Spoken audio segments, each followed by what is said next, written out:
TGIF, let's get after it.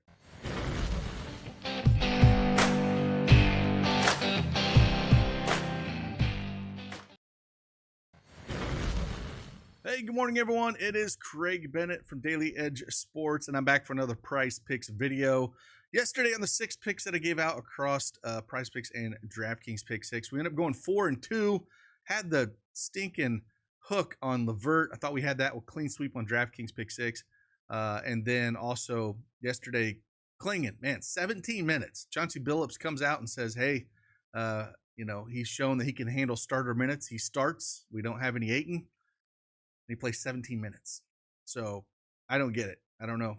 I guess we got to put Chauncey Billups into the category of coach can't trust his word.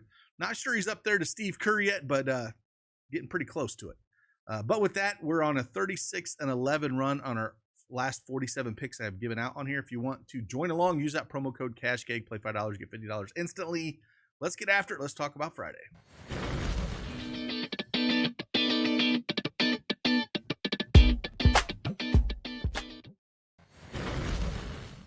All right, PrizePicks desktop is up here. I got 3 picks we're going to talk about today.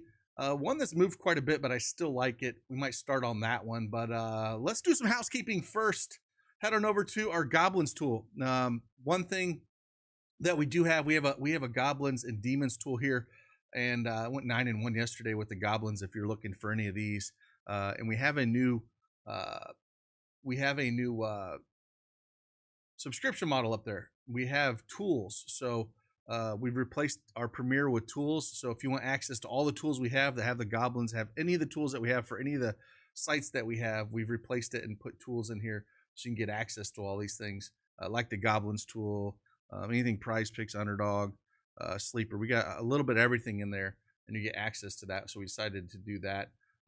February, has been hot before the All-Star break here. We came back yesterday. I think some of the players yesterday were still down in Cancun. But hey, Friday we're going to get after. But it's been a super hot February here. We're going to continue this roll. Also, wanted to mention, if you like the unrivaled stuff with the WNBA players, we actually have projections for this. So today I think there's 2 games, and we're going to have projections up for that. So they've done really well. And they've added some other, not just points. They got rebounds, assists, and PRA as well, which has been awesome. So pretty excited about that. So if you want access to those things, again, you can get access in the tools, our elite subscription or the tool subscription for that. But let's dive right in. Let's talk about some plays that we like. First one we're going to talk about is I'm going to go to Thompson here, less than 29.5 points, rebounds, and assists. And for me, a lot to this has to do with, some guys that are coming back, right? We're going to see Jabari Smith come back, which is pretty big. Yeah, there's no Fred VanVleet here for them, but the big one here for me is, with Jabari Smith coming back, and there should be really no minutes cap on him, I'm pretty sure. And then we have, we also have, Eason playing. He's a usage monster. And those guys just suck up a bunch of rebounds, assists, points, where Thompson's just going to be out there. 29.5 is a little high. Now, this opened at 31.5, and it already got pushed down to 29.5. You can probably find it at 30.5 that's out there. If you can find it at 31.5, I love it. I still think it's playable at 29.5. That's why I bring it up here. With those guys playing, again, his minutes should be high, but the usage is going to be a little bit lower. So we're going to take less than 29.5 points, rebounds, and assists for him. Second one we're going to go over to here, we're going to go over to Zion Williams. And again, might as well play him a little bit early in the second half, because once we get to later in the second half, I don't think he's going to play a ton. They don't really have a lot to play for. But with no Brandon Ingram, no Murray, his usage rate is massive, almost 40%. And one of the ones I like to lay on here, I really like points and assists for him at 29.5. That's where I like to be with him in this spot. We're going up against Dallas, where they don't really have a lot of bigs, honestly.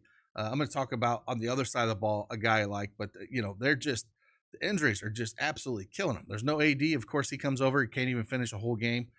Daniel Gafford's out. Lively's out. Dwight Powell is doubtful. PJ Washington is questionable. I think he plays. And that's really all they got. They just don't have a bunch of bigs on that team. And Zion should be able to do whatever he wants to, right? I mean, yeah, they got Prosper that can play a little bit, and then they got a guy named Kyler Kelly, and they just don't have guys that can handle his load at all. Najee Marshall will play, but he's not a true center at all. He's more of a small forward, power forward kind of guy. And I just think Zion in his limited 20 to 30 minutes should be able to get there, system the ball really well with those guys out. And it's a spot where I have no problem going for Zion here, going up against Dallas, where, again, the usage is absolutely monster. If you wanted to play points, I'm fine with that at 24.5. I just kind of like the points and assists because the assists have been pretty good. As you can see here, last few games, 5.44, 5.7. And so you just add a little bit more to it. If you want to go points, again, I'm perfectly fine with that as well. Either one of these is where I'm kind of leaning. Points and assists or points. And then the third and final one I'm going to go to is I'm going to head over to our projection EV tool here. The top one we have on the line here is PJ Washington. 25.5 points and rebounds. We get a projection for 31.64 minus 122 at FanDuel. When I see anything that's on the plus EV side of things, I wish it was more towards 130, but still, when I'm getting a projection that we have almost 6 points higher than this, it's definitely going to pique my interest with PJ Washington. So I like him at points and rebounds at 25.5 here. Again, with those guys out, he's just going to have to do more. The matchup is good. Again, the Pelicans are ranked 28th in rebounds allowed, 26th in assists allowed. Again, if he plays, they're 27th in points allowed. They're just not a good defensive team at all. And this just feels like a spot that he could put up 30 points and rebounds in this spot. So PJ Washington, even though he is questionable, I do think he does play, and I'm going to go more than 25.5 points and rebounds. So that's the three plays that I'm kind of looking at today. If you want access to more picks and plays, again, head on over to Daily Edge Sports, and you can get access to those for free if you're a first-time depositor here at Prizepicks or any other sites that we have over on our free offer tab. You get that as well. Also, follow us over on X at Daily Edge Sports. We gave out 5 1 week 5 1 weeks of elite of our subscription yesterday to 5 people who shared and something. So we're gonna be doing a lot more of that. I think today we might do one on tools. We just gonna kind of show you what we have and things that were coming up in the near future. With baseball coming up here, WNBA, we have projections for both of those. Our WNBA, we absolutely smash each and every year. That's why I said if you're looking for the unrivaled stuff, it is up there as well. Like I said, those projections will be going up. We got 2 games today. Appreciate you guys. Hit that like button for me. Subscribe to the channel. We'll try to knock these out for you. Have a fantastic Friday. See you on the flip side. Deuces.